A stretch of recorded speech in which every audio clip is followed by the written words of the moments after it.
बिस्मिल्लाहिर्रहमानिर्रहीम। अस्सलाम वालेकुम my dear students, respectful parents, welcome to our channel Allama Iqbal school system.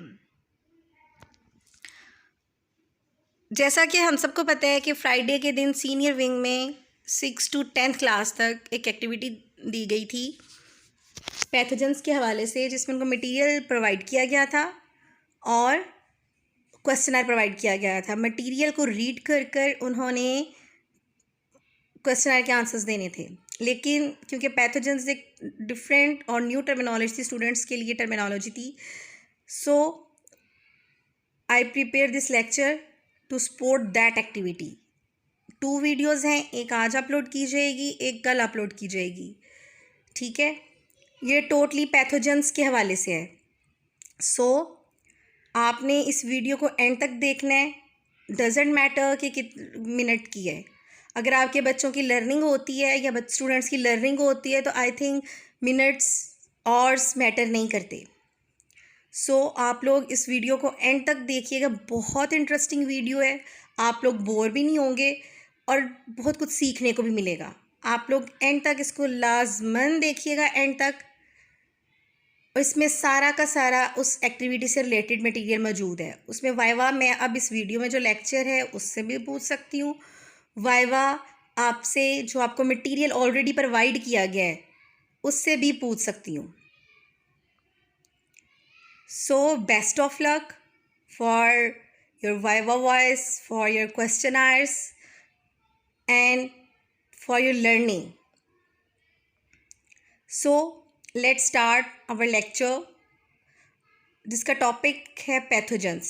Pathogens basically हमारे पास वो ऑर्गेनिजम्स होते हैं जो कि इन्फेक्शन कॉज करते हैं, जो डिज़ीज़ कॉज करते हैं, डिज़ीज़ स्प्रेड करते हैं। ऐसे ऑर्गेनिजम्स को हम कहते हैं पैथोजेंस। पैथोजेंस कौन से ऑर्गेनिजम्स होते हैं? वो ऑर्गेनिजम्स जो डिज़ीज़ कॉज करते हैं, इन्फेक्शन कॉज करते हैं। अगर हम टाइप्स ऑफ पैथोजेंस की बात करें तो 4 टाइप्स ऑफ पैथोजेंस हैं: वायरसेस, बैक्टीरिया, फंजाई, पैरासाइट्स। इस वीडियो में हम वायरसेस को डिटेल में स्टडी करेंगे, जो कल वीडियो भेजी जाएगी आपको उसमें हम बैक्टीरिया को डिटेल में स्टडी करेंगे। अगर हम वायरसेस की बात करें तो वायरस जो वर्ड है इसका मीनिंग है पॉइजन। इसके नाम का मतलब ही पॉइजन है। वायरसेस आपके पास ऐसे ऑर्गेनिजम्स हैं जो 5 किंगडम सिस्टम क्लासिफिकेशन में जो ग्रुप्स बनाए गए हैं उसमें कहीं भी फॉल नहीं करते, because it's considered as living thing as well as non living thing at same time. क्यों? क्योंकि जब तक आपके पास वायरसेस आपकी इन्वायरमेंट में हैं, दे आर डेड। जैसे ही वो आपके कांटेक्ट में आएंगे दे विल बी अलाइव। सो उनको किसी भी ग्रुप में नहीं रखा जा सकता, उनका एक सेपरेट ही ग्रुप है। अगर वायरसेस के स्ट्रक्चर की बात करें तो इसमें जो उसका लिविंग करैक्टर है दैट इज़ डीएनए। उसके अंदर डीएनए प्रेजेंट है जिसको प्रोटीन ने कवर किया हुआ है। ये एक करैक्टर है जिसकी वजह से लिविंग थिंग्स में आता है। इसके अलावा ये हाईजैक करता है अपने होस्ट सेल को और अपना डीएनए उसमें ट्रांसफ़र करता है और उसको इन्फेक्ट करता है, डिजीज़ काज करता है। वायरस आपके पास वो ऑर्गेनिजम्स हैं जो लिविंग थिंग्स में भी आते हैं और नॉन लिविंग थिंग्स में भी आते हैं, इसलिए हम इनको किसी भी किंगडम में प्लेस नहीं दे सकते। मींस वायरस लिविंग थिंग्स में भी आ रहे हैं और नॉन लिविंग थिंग्स में भी आ रहे हैं। क्यों? नॉन लिविंग थिंग्स इसलिए हैं क्योंकि ये बाय सेल्फ रिप्रोड्यूस नहीं कर सकते, ये डेड ऑर्गेनिजम्स हैं।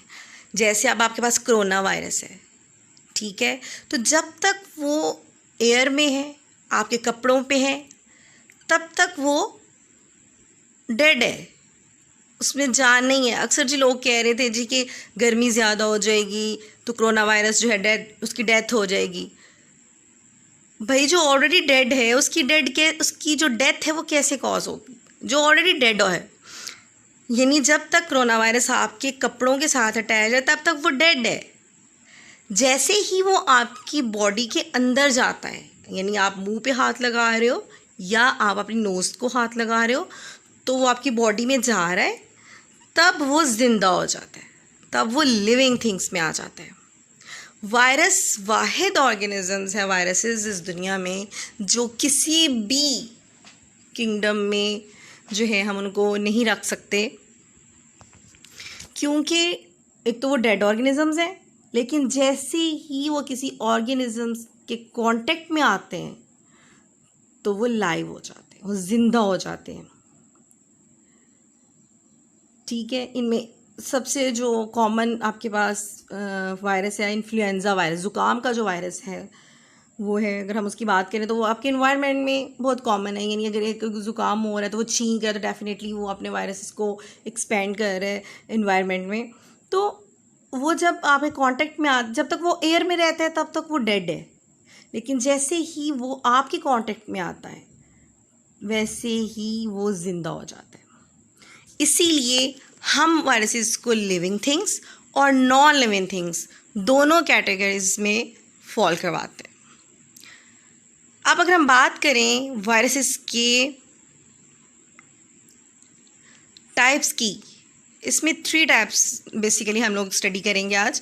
दैट इज़ हेलिकल वायरसेस जो टोटली सिंपल होते हैं, complex viruses and cubical viruses. If we talk about helical viruses, they are simple. ये बहुत सिंपल होते हैं, स्पाइरल यानी सीधी सी शेप होती है। जिस तरह आपके पास अगर शेप अगर आप पाइप देख लें, ठीक है, अंदर से हॉलो होते हैं लेकिन लॉन्ग होते हैं, उसी तरह की इसकी स्ट्रक्चर होती है। ठीक है, इसके जो प्रोटीन शेल है वो स्पायरली जेनेटिक मटेरियल को उसने कवर्ड किया होता है, और ये मोस्टली प्लांट वायरसेस हैं, जैसे टोबैको। ठीक है, टोबैको का प्लांट यानी आपके पास जो तंबाकू का पौधा है ये उसका वायरस है। मोज़ेक वायरसेस और ये जो वायरसेस हैं ये हेलिकल वायरसेस हैं, ये बहुत सिंपलेस्ट फॉर्म है। अगर हम बात करें कम्प्लेक्स वायरसेस की तो ये क्यूबिकल और हेलिकल सेगमेंट दोनों से मिलकर बने होते हैं। ठीक है, क्यूबिकल हमारे पास जो वायरसेस हैं इनको हम आइकोसहेड्रल भी कहते हैं, इनका प्रोटीन शेल होता है। ठीक है, जिनमें आ जाता है एडेनो वायरस जो कि रेस्पिरेटरी डिजीज़ को कॉज करता है। ठीक है, अगर अब हम बात करें कम्प्लेक्स वायरसेस की तो कम्प्लेक्स वायरस बेसिकली क्यूबिकल और हेलिकल इन दोनों का कॉम्बिनेशन है। अगर आप इसके स्ट्रक्चर की तरफ देखें तो आपको नज़र आएगा कि ऊपर जो इसकी जो हेड है इसका बेसिकली वो क्यूबिकल है, जो इसकी टेल है वो हेलिकल से मिलती है। तो ये दोनों क्यूबिकल और हेलिकल मिलकर बना देते हैं कम्प्लेक्स वायरसेस।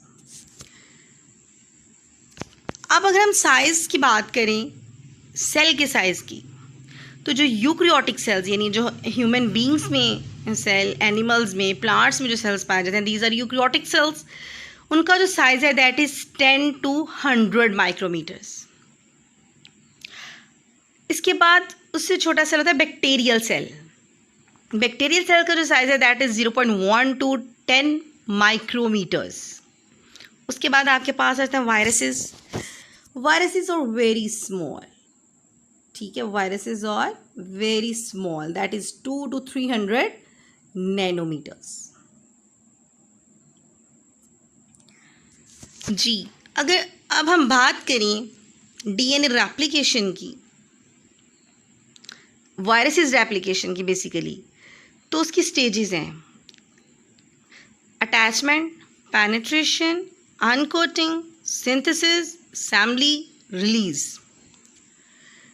अगर हम बात करें सबसे पहले अटैचमेंट की, जब तक इन्वायरमेंट में था सेल तब तक डेड था। आपके पास जो वायरल सेल है, ये जो वायरस है, जब तक वो इन्वायरमेंट में है तब तक वो डेड है, लेकिन जैसे ही वो आपके सेल के कांटेक्ट में आता है आपकी बॉडी के, वो जिंदा हो जाता है। पहले स्टेप में क्या होगा कि वायरस जाकर आपका जो सेल वॉल है, आपकी जो सेल है उसके साथ जाके अटैच हो जाएगा। इसलिए इस पहले स्टेप को हम कहते हैं अटैचमेंट। होस्ट सेल का मतलब है वो एनिमल्स जिससे पैरासाइट्स जो हैं वो खुराक हासिल करते हैं, उसको हम होस्ट सेल कहते हैं बेसिकली। तो यहाँ पे क्योंकि जो वायरस है वो एज अ पैरासाइट काम कर रहा है, उसने जाके आपके सेल के साथ अटैच होना है, उसके बाद उसने आपके सेल के अंदर चले जाना है और वहाँ से उसने अपनी फूड लेनी है या वहाँ से उसने अपना प्रोसेस रिप्रोडक्शन का स्टार्ट करना है। तो जो सेल होगा जिसके साथ वो अटैच हो रहा है बेसिकली वो उसका होस्ट सेल है। Next step is that is penetration. Penetration में क्या होगा कि जैसे ही वायरस जाके अटैच हो गया सेल के साथ, ठीक है, उसने अपना जेनेटिक मटेरियल जो है वो सेल के अंदर ट्रांसफ़र कर देना है। उसकी सेल वॉल के अंदर होल करके उसने क्या करना है कि अपना जो जेनेटिक मटेरियल है बेसिकली वो उसने होस्ट सेल में ट्रांसफ़र कर देना है। उसके बाद जो वायरस होता है आपके पास, उसका जो डीएनए है वो आपके सेल में जाकर फैलता जाएगा। कैसे? अनकोटिंग हो जाएगी, यानी जो प्रोटीन कोट होता है आपके वायरस के डीएनए के इर्द वो टूट जाएगा, रप्चर्ड हो जाएगा, अनकोटिंग हो जाएगी उसकी, जिसकी वजह से डीएनए मटेरियल है वायरस का वो उस प्रोटीन कोट में से बाहर आ जाएगा और वो सेल के अंदर स्प्रेड कर देगा। उसके बाद आ जाएगा जी सिंथेसिस। अब जो वायरस का डीएनए है, ठीक है, वो आप जो न्यूक्लियस है आपके सेल का जो न्यूक्लियस है वहाँ पे जो डीएनए मौजूद है उसके साथ जाके वो अटैच हो जाएगा, यानी वहाँ पे वो जाके उसके साथ अटैचमेंट करेगा। उसके बाद प्रोटीन सिंथेसिस ट्रांसलेशन का प्रोसेस जो है वो स्टार्ट हो जाएगा, ठीक है। एक स्ट्रैंड आपके सेल का आ जाएगा और एक स्ट्रैंड जो है वो वायरस के डीएनए का आ जाएगा। तो इस तरह जो आपका सेल है वो वायरल हो जाएगा। उसके बाद नेक्स्ट स्टेप इज असेंबलेज।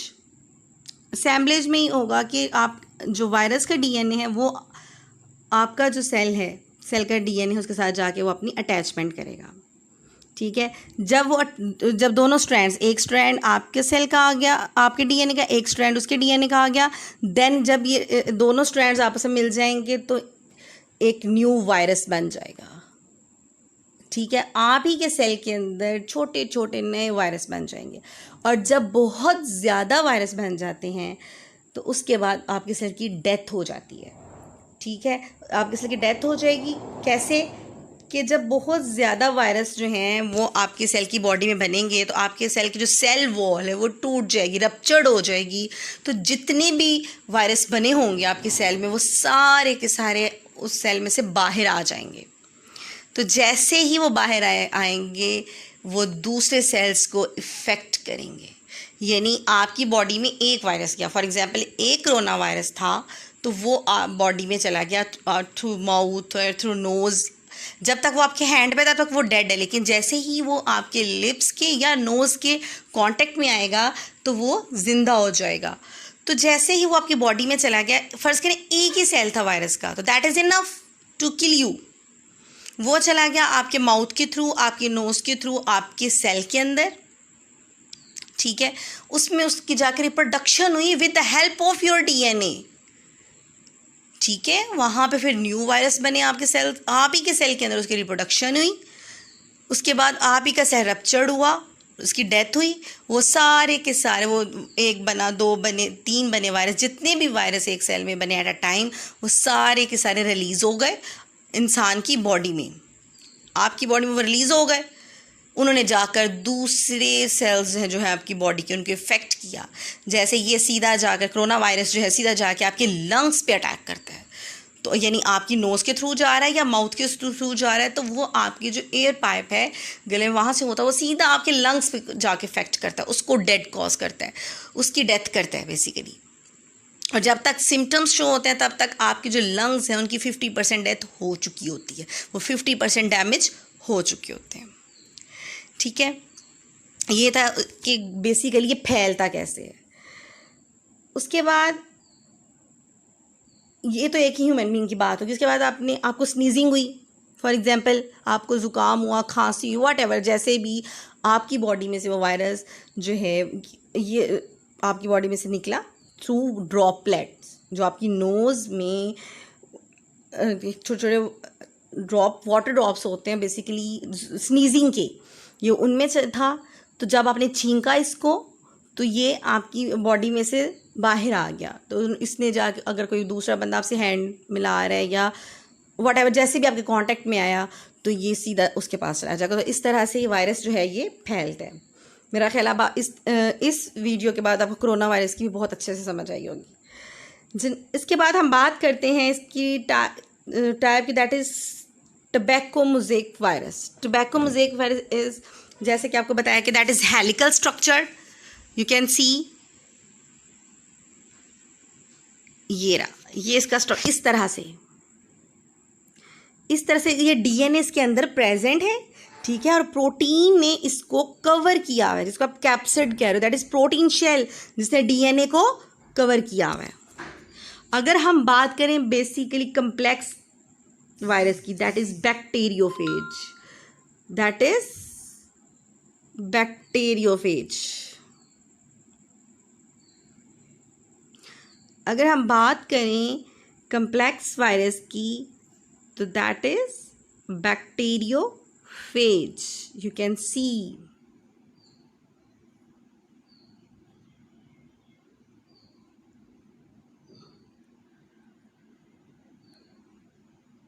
ये देखिए, ये इसकी क्यूबिकल हेड के अंदर डीएनए प्रेजेंट है। क्यूबिकल हेड के अंदर क्या है? डीएनए प्रेजेंट है।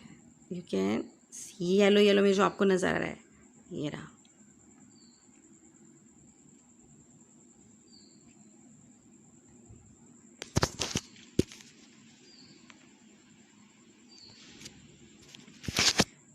इसके अगर हम पार्ट्स की बात करें, that is head, neck, tail and tail fibres.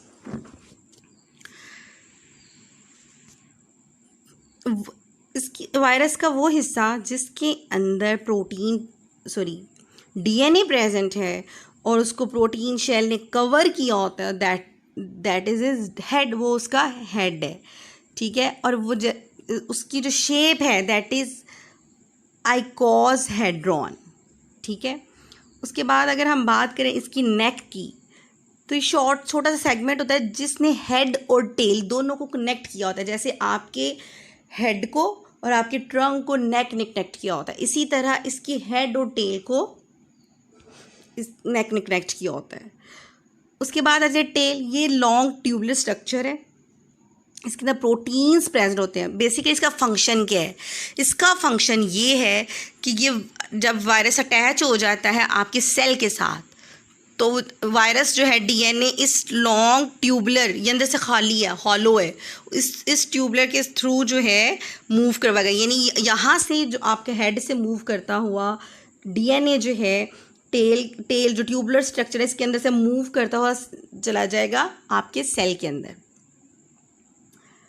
उसके बाद है टेल फाइबर्स। और टेल फाइबर्स भी क्या हेल्प करते हैं? जैसे अगर आपने देखा हो मकड़ी को जाला बुनते हुए या चलते हुए, तो आपने उसकी लेग्स को अगर फोकस किया हुआ, थोड़ा सा अगर आपने फोकस किया उसकी लेग्स पे, तो वो क्या करती है कि आराम आराम से उस जाले के ऊपर जो है उसने उसको स्टिक किया होता है। तो बेसिकली जो टेल फाइबर्स हैं, ये जब वायरस ने होस्ट सेल के साथ अटैच करना होता है खुद को, तो ये वहाँ पे जाकर स्टिक हो जाते हैं सेल वॉल के साथ। ये आपका है HIV वायरस, ठीक है। हेपेटाइटिस वायरस, जिसे आप कहते हैं hepatitis A, B, C, D, उसमें ये सारे आ जाते हैं, दैट इज HIV वायरस। ये इसके देखिए, सबसे पहले लिपिड मेम्ब्रेन, ठीक है। उसके बाद प्रोटीन की सरफेस है, उसके अंदर जेनेटिक मटेरियल है, जेनेटिक मटेरियल के बाद कैप्सिड है, और कैप्सिड के बाहर एक्सटर्नल प्रोटीन शेल है। ये देखिए इतनी खूबसूरत लेयर्स बनी होती हैं। ये ख़तरनाक, लेकिन है कितना खूबसूरत। ये देखिए,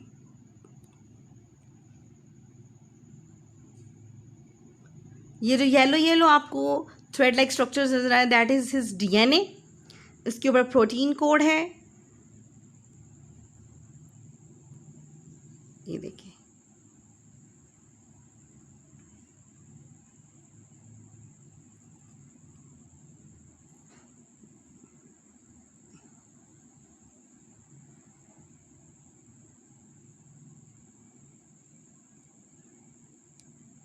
ये है आपके पास इन्फ्लुएंजा वायरस, जो कि आपके ज़ुकाम का वायरस है, ठीक है। ये रहा इसका भी स्ट्रक्चर, यू कैन सी कि किस तरह से डीएनए उसकी बॉडी, बेसिकली ना वायरस में सिर्फ डीएनए ही है जो उसको ज़िंदा रखे हुए होता है, जो आपकी बॉडी में जाता है तो रिप्रोड्यूस करता है, बाकी चीज़ें सिर्फ उसकी प्रोटेक्शन के लिए हैं।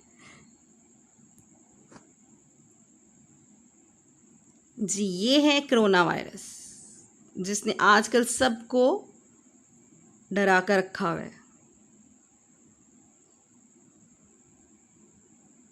देखें इसका डीएनए भी कितना कॉम्प्लिकेटेड है। ये कोरोना वायरस है और ये इसका डीएनए, इसीलिए भाई ये इतना ख़तरनाक है कि देखें। और ये देखिए इसका डीएनए एक साइड से अटैच नहीं है, ठीक है। अगर फ़र्ज़ करिए अटैच होगा तो डेफिनेटली सेल के अंदर पेनिट्रेट नहीं कर पाएगा और ना ही वो अब सेल के अंदर जा सकेगा, ठीक है। ये देखें, बाकी ये प्रोटीन कोडिंग ये सारा बाकी वैसे का ही है। इसका डीएनए देखें चेंज है, यानी इसका डीएनए जो है वो स्ट्रॉन्ग है। तो ये था आज पैथोजेंस के हवाले से जो इन्फेक्शन जो है वो कॉज करते हैं।